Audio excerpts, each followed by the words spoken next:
Solomon prays in the temple.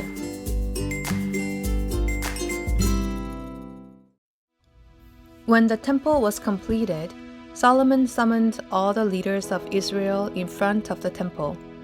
Solomon hoped that the Israelites would now gather in the temple of God in the name of God, and not in the name of their own family or tribe, or as people of Saul or David.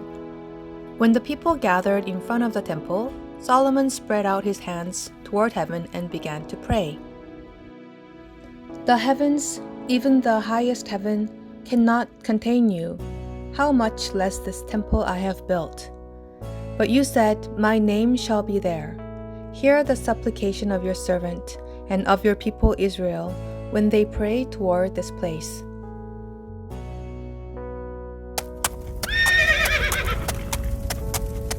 Solomon prayed that God listens to all the prayers of the people when they pray toward the temple whenever they come across hardships or obstacles, because the temple is where God meets his children. Solomon prayed that God listens to the prayers of his people, Israel, when they have been defeated by an enemy because they have sinned against God, when famine or plague comes to the land, when an enemy besieges them in any of their cities, when foreigners come and pray toward the temple, and when God's people are taken captive to the lands of their enemy, but have a change of heart and repent. Solomon first spread his hands toward heaven and prayed, but as his prayers grew more and more desperate, he knelt before God and prayed. After the prayer, he blessed all the people of Israel and told them that they must keep God's words and the commandments that he gave us.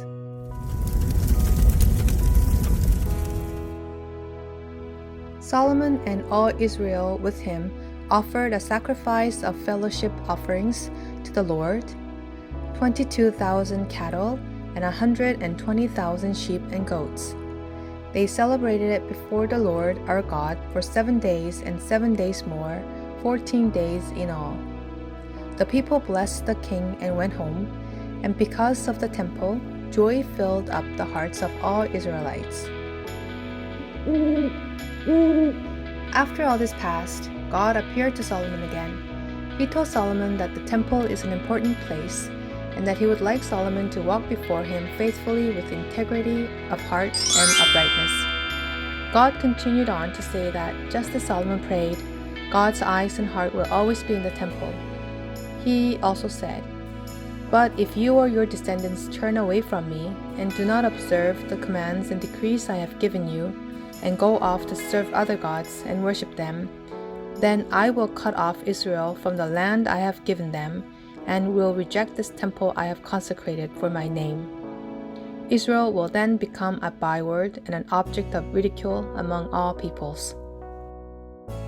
What do you think of today's message? Do you believe that God's eyes and heart will always be with us today in our church, and not only in Solomon's temple? I believe so, if we walk faithfully before God's words and will.